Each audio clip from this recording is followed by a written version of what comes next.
Bueno, pasamos a la última etapa de cualquier sistema de control, que sería lo que corresponde después de la etapa de procesamiento a el control de la salida. O sea, ¿cómo hacemos? Una vez que tuvimos la entrada, el sensor me mandó la información, el sistema a través de lo que fuere, PLC, Arduino, comparadores, lógica de control, lo que ustedes quieran, hizo el control correspondiente, ¿qué hacemos al final? Bueno, en el final están lo que serían los actuadores o los sistemas de manejo de la magnitud que vamos a trabajar. Hay cilindros, válvulas, motores, bombas. Se utiliza mucho lo que es la neumática. eh, por ejemplo, en el caso de posicionamientos, esto es importantísimo, se utiliza mucho lo que son servomotores o motores paso a paso. Los motores paso a paso tienen la virtud, si los conocen, de posicionarse con gran precisión a medida que uno inyecta pulsos sobre el motor gira un determinado ángulo y se posiciona eh, de acuerdo al mecanismo que uno le genere en el lugar que uno quiere. Entonces, sirve, por ejemplo, para hacer algún movimiento de un brazo robótico, de lo que fuere. El servomotor es mucho más preciso porque a su vez se va controlando a medida que va avanzando. El motor paso a paso, si no tiene una realimentación, a través, por ejemplo, de lo que hemos visto de los optocopladores con una reglilla óptica y demás, el motor paso a paso no me da información de dónde se encuentra. Yo puedo decir que algo avance hasta una posición, le doy determinada cantidad de pulsos al motor, el motor le da la señal, pero si el sistema está trabado, no va a funcionar y no me voy a dar cuenta. El servomotor sí me va a informar si se movió o no se movió. ¿Sí? Entonces, de alguna forma, es mucho mejor el servomotor que el motor paso a paso. Pero son muy utilizados en el posicionamiento mecánico en la industria. Otro tipo de elementos muy utilizados son las salidas eléctricas, que nosotros en las placas de control, tanto los PLC como en los Arduinos o como sea, vamos a trabajar con señales que tienen salida de tensión baja y muy poco nivel de corriente, de manejo de corriente. Entonces, vamos a necesitar algún tipo de elemento que haga las veces de interfaz entre lo que yo tengo y la salida, que son los relés o los contactores. Si puedo manejar tranquilamente desde un Arduino que encienda un motor de una bomba trifásica, pero para eso lo voy a tener que hacer a través de un contactor o de un relé que me maneje ese contactor y de ahí el motor. Obviamente, directo no lo voy a poder hacer. Un detalle que me olvidé de comentarles, pero bueno, que se usa mucho en la industria, es el manejo de tensiones bajas, en lo que es la etapa de control. Todo lo que es etapa de control de masa se trabaja con tensiones de 24 volt a nivel cableado externo y después internamente trabajaremos con tensiones más bajas de 5 volt, por ejemplo, en el caso de los Arduinos, o en PLC de 24 volt, porque normalmente cuando hay algún tipo de botoneras o elementos que puedan llegar a estar en contacto con las personas, trabajar con tensiones altas, altas me refiero a del orden de 220 volt o 380 volt, no estamos hablando de muy alta tensión. Pero sí, ese tipo de tensiones son complicadas para trabajar en un tablero de control, por ejemplo, de un panel de comando de algo, si hay humedad o si hay algún tipo de inconveniente, el operador que lo puede llegar a tocar puede estar expuesto a algún accidente. Entonces, por norma se trabajan con tensiones de 24 volt para abajo, ¿sí? Normalizado en 24 volt. Bueno, volvemos a esto. Contactores y relés son utilizados como elementos de salida. Se utilizan también mucho la neumática y la hidráulica. Hay posicionadores neumáticos, hay, por ejemplo, brazos. La firma Festo tiene una variedad muy grande de elementos neumáticos. Hay un elemento que es el músculo, que equivale a un músculo de una persona. Se puede articular, mover.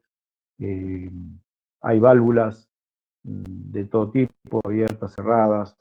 En hidráulica se utiliza mucho con mecanismos de apertura también eléctricos, ¿sí? Para manejar caudales grandes. Este sistema, por ejemplo, abriría o cerraría la válvula. Bueno, en ese sentido hay infinitas cantidades de elementos como para poder manejar la magnitud que nosotros querramos controlar con estos actuadores o dispositivos. Bueno, más o menos calculo que con esto hemos dado un pantallazo general. Hoy se está hablando mucho de lo que es la industria 4.0, ¿sí? De hecho que hubo un congreso ahora hace un poquito tiempo y que habla de lo que es la interconexión de todos los elementos a algún sistema central, algún sistema de distancia, a través de internet y demás. Pero todo eso no sería posible si no está el sistema a través de todo esto que hemos visto monitoreado con sensores o con algún tipo de PLC o dispositivos de control que manden información de alguna manera a la red para poder después interconectarla, ¿cierto?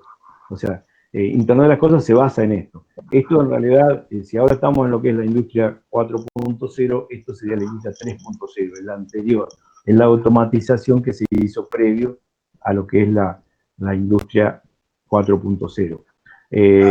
Una de las cositas que yo decía, a través de Arduino o de los PLC, están preparados para hacer interconexión a través de las redes para poder utilizarse así, de esta manera.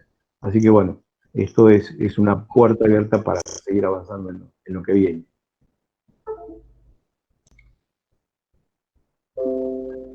Bueno, mientras los jóvenes algunas preguntas habían puesto en los grupos, se atreven a subirla, quería decirle a Juan que, bueno, uno de los compañeros que recién estaba participando, que es Leonardo Oliver, y junto acá el profesor Seco, ambos son del área de electrónica, y justamente Seco, el profesor Seco da sistemas digitales, así que son los que le han acercado a los jóvenes todos estos conceptos, pero tuviste... Sí, aquí está presente Seco. Tuviste una extraordinaria forma de presentar y lo que acabas de decir, ¿no? O sea, hablamos mucho de Internet de las Cosas, pero bien decía también Carranza, anterior a Internet de las Cosas siempre existieron los sensores y a medida que pasó el tiempo el hombre fue agregándole funciones, como has mostrado vos, y sobre todo de esto se trataba, de que a veces los jóvenes no comiencen por la innovación de la tecnología, por el impacto de la tecnología última, sino por conocer también en soluciones simples, como has dado vos, todos los sensores aplicados a lo cotidiano, aplicado a pequeñas resoluciones problemáticas, ¿no? O sea, abrirles también a los jóvenes la posibilidad de dar solución en todo esto que vos nos presentaste. Así que interesante, Juan, la presentación desde ese punto de vista, porque a veces los jóvenes piensan de que, bueno, que como que está todo resuelto, claro, que las tecnologías emergentes vienen a resolver. Así que interesante ver que a veces si trabajar en una fábrica, en una empresa, y una pequeña solución sería tener esta capacidad de saber cómo instalar, cómo crear ese sensor y cómo darle la función a ese sensor. Ellos han visto algo de Arduino, hoy vos, por eso también el profesor Nicolás preguntaba, ellos están en cierta forma embebidos. Bueno, sería interesante conocer en cuánto y en qué posición está la Argentina en el mundo de los sensores. ¿Qué desarrollo tiene la Argentina en el mundo de los sensores? Mira, desarrollos en sí no tenemos prácticamente, porque nosotros consumimos prácticamente todo lo que es importado, o sea, todo lo que decía el material es importado. Hay cierto tipo de sensores que sí que se fabrican acá o se pueden adaptar o se pueden de una forma utilizando básicamente. Hay empresas que fabrican, por ejemplo, celdas de carga, sí, pero quizás no fabriquen el engate que hace la celda de carga. Entonces, utilizan parte de algún elemento para generar el sensor en sí. Sí hay algún tipo de industrias que hacen, o de empresas que fabriquen determinados sensores. Ópticos, por ejemplo, hay, relillas ópticas se fabrican. Igual, de todos modos, hay alcance para cualquier tipo de sensores, se puede conseguir sin problemas. Usted habló sobre los PLC, que es algo más utilizado habitualmente en lo industrial, ¿no? Sí. En grandes empresas. ¿Piensa usted que el Arduino es lo más cercano a algo más local o más hogareño, un trabajo más personal? ¿O cree que hay otro dispositivo o algo más sencillo como para empezar en este mundo de la automatización? No. Para comenzar, yo te diría que el Arduino es lo ideal. Es lo ideal porque tenés un montón de librerías que te apoyan, que te pueden llegar a dar una mano en lo que serían las diferentes aplicaciones. Hay foros. Es un ambiente muy lindo. Yo te digo, a mí me gusta, yo vivo continuamente trabajando y el Arduino es uno de los elementos que yo utilizo. Vuelvo a repetir, para utilizarlo por ahí a nivel industrial tenés que tener ciertas precauciones en lo que sería la manera en la cual se aplica, pero en sí el Arduino es muy potente y como utiliza un lenguaje que es un lenguaje C, que es un lenguaje, ya te digo, no es de ahora, es un lenguaje ya de años que viene, que funciona perfectamente, es muy útil y es fácil de interpretar. El Arduino es muy sencillo de entender, ¿no? Entonces, con la ventaja de que se puede ir complejizando a medida que se le van agregando diferentes capas o cielo o etapas de control que tenga. Sí, yo tuve la posibilidad de trabajar con Arduino el año pasado en el colegio y me pareció algo muy simple, pero a la vez que tiene un gran potencial si se trabaja profundamente. Sí, totalmente, totalmente. O sea, podés hacer lo que tu imaginación te diga, o sea, no tiene límites. Es y es muy versátil. Y ya te digo, es fácil de aprender. Con poquito tiempo lo dedicás y lo ves. Hay muchísimos tutoriales, hay infinidad de cosas. Es como hablábamos al principio, hay que tener un poco de iniciativa, de ganas de buscar y todo se encuentra. Ladder es un lenguaje muy accesible, de hecho que se hizo para lo que sería el nivel técnico, o sea, no necesitas tener una capacidad o un alcance ingenieril, sino que a nivel técnico, porque como se vio, son contactos, o sea, combinación de contactos. Antiguamente, antes que comenzara a utilizarse los PLC, se utilizaban lógicas cableadas a través de relés, contactos. O sea que de ahí surgió un poco la idea de hacerlo, de hacer este tipo de lenguaje fácil de utilizar, ¿sí? Para lo que es PLC. Y bueno, en el caso del Arduino el C y no sé, algún otro que utilice, no. Tengo una, ¿el Raspberry se utiliza también para automatización o, Sí, o por temas de costos se elige el Arduino por sobre el Raspberry? seguramente, sí. Por cuestiones de costo, el Arduino se utiliza más que el Raspberry. El Raspberry es un poco más un pequeño mini computador, digamos. Es algo que ya está con su propio sistema operativo, tiene algún tipo de... es más cerrado, digamos. El Arduino me parece a mí que da la posibilidad de ampliarse y de abrirse mucho más. Y por sobre todo lo que vos dijiste, cuestiones de costo. Es mucho más accesible. Y estos nuevos tipos de, digamos, de computadoras o dispositivos, como es el Raspberry, como es el Arduino, de hecho se están desarrollando otros más parecidos. Sí. Todo esto viene como a reemplazar en cierto punto lo que es el PLC, y por temas de costos y tiempos, el PLC, digamos, sigue estando porque es lo que funciona, pero exacto, a medida que el desarrollo se vaya haciendo, se va a ir reemplazando. Yo estimo que sí, que a medida que se le va tomando confianza, un poco que, a ver, acá hay un poco el mito de que el Arduino era para uso estudiantil en las escuelas, en las facultades y nada más, y por eso no se lo quería utilizar o no se le daba pie para utilizarse en las industrias, las empresas. Pero yo estimo que con el tiempo se le va a ir tomando confianza y van a poder utilizarse. Si vuelvo a repetir, teniendo las precauciones que correspondan, ¿no? Porque es un sistema muy abierto, muy expuesto. No está tan preparado como un PLC, pero sí tiene mucho más potencial. A mi entender, tiene mucho más potencial que el PLC. En cuanto, usted estaba hablando respecto a la seguridad, ¿no? ¿Cuál es esa diferencia que usted ve en cuanto a la seguridad entre el PLC y digamos, el Arduino Raspberry? Y bueno, lo que te digo, o sea, si vos no tenés la precaución de aislar las salidas, las entradas, no podés conectar directamente la salida que tiene un Arduino a algo que te produzca fíjate que están optoacoplados para evitar algún tipo de señal eléctrica que se pueda llegar a meter dentro del procesador, con lo cual haría que el programa se salte o sea poco confiable ante un tipo de ruido. Para mí, los detalles a tener en cuenta son esos. La alimentación tiene que estar muy bien filtrada, muy estabilizada. Los PLC ya traen ese sistema preparado, ¿sí? Pero si vos ves un PLC por dentro, no es ni más ni menos que una placa similar al Arduino con todo ese tipo de periférico alrededor que le sustentan la confiabilidad. Pero en definitiva, se basan en lo mismo. Tienen un procesador, un microprocesador que hace las veces del control, ¿sí?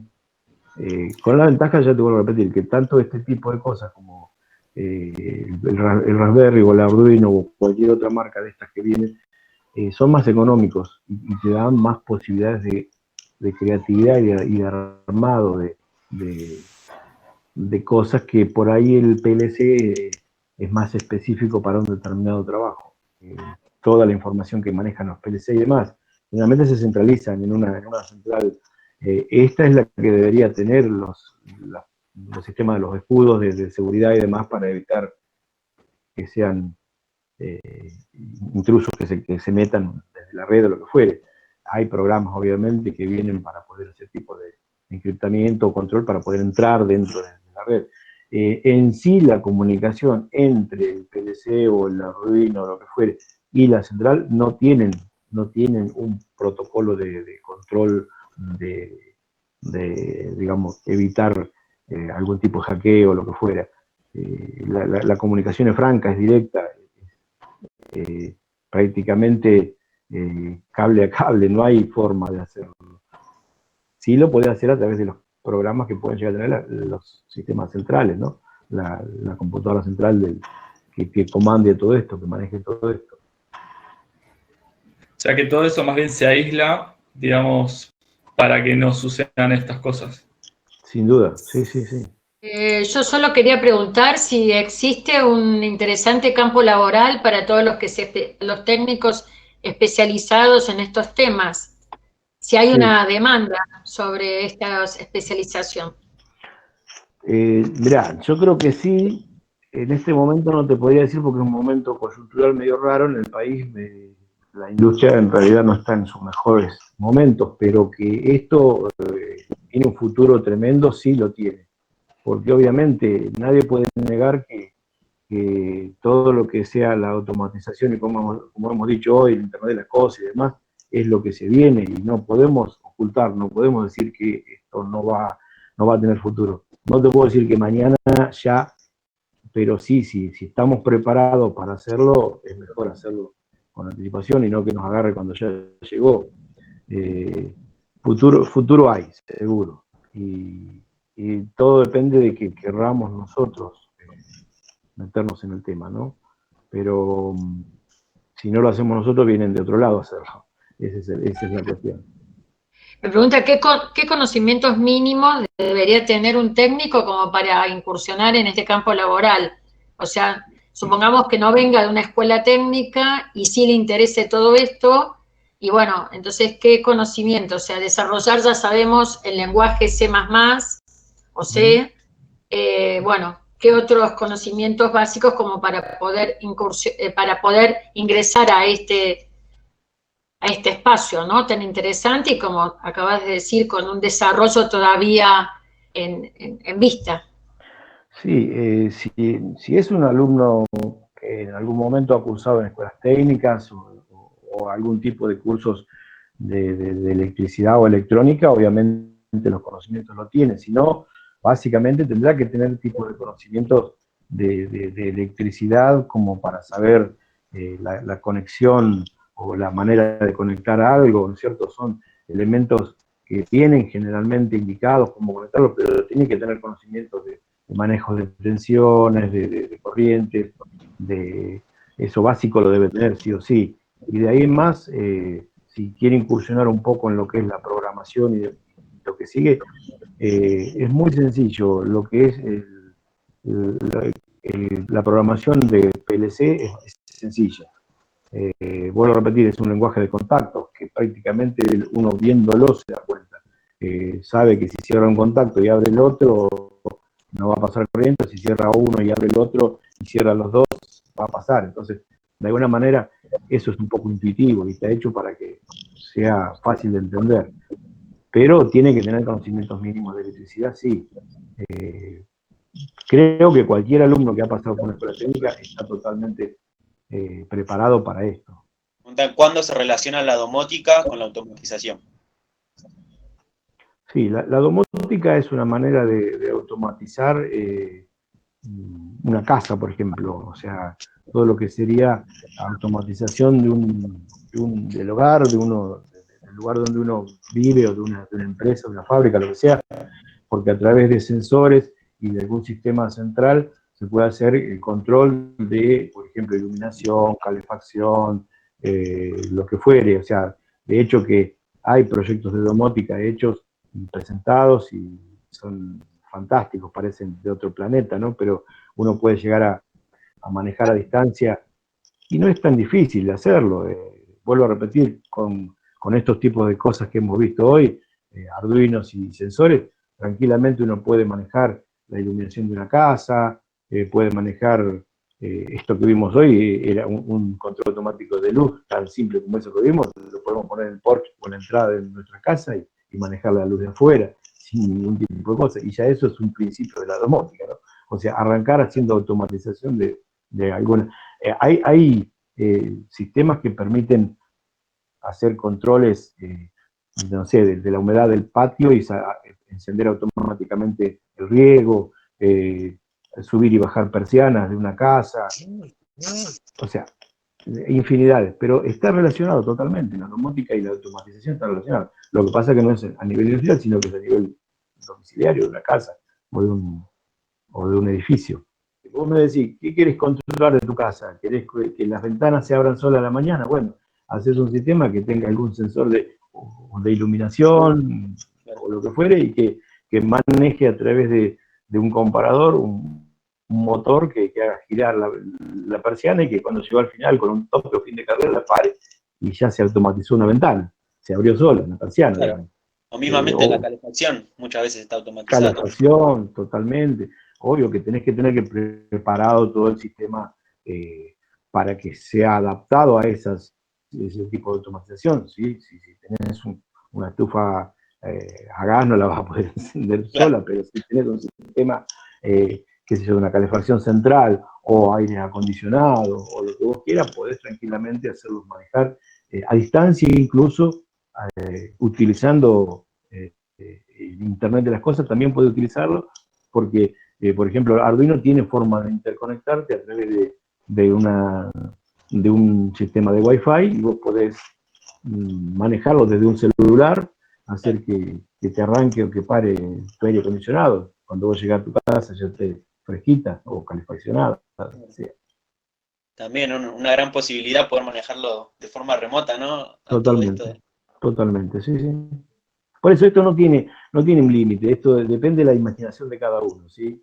Esto que yo les di hoy es lo básico, es lo elemental, como para decir, bueno, es la chispita para que empiece el fuego. Después depende de ustedes para que utilicen y lo apliquen en lo que se les ocurra y en la inventiva que tengan. Y de hecho que esto da para mucho, chicos.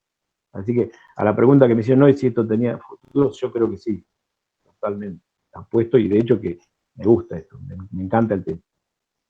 Felicito a esta movida que tienen de juntarse y de preocuparse por algo que les va a venir bien para ustedes en el futuro.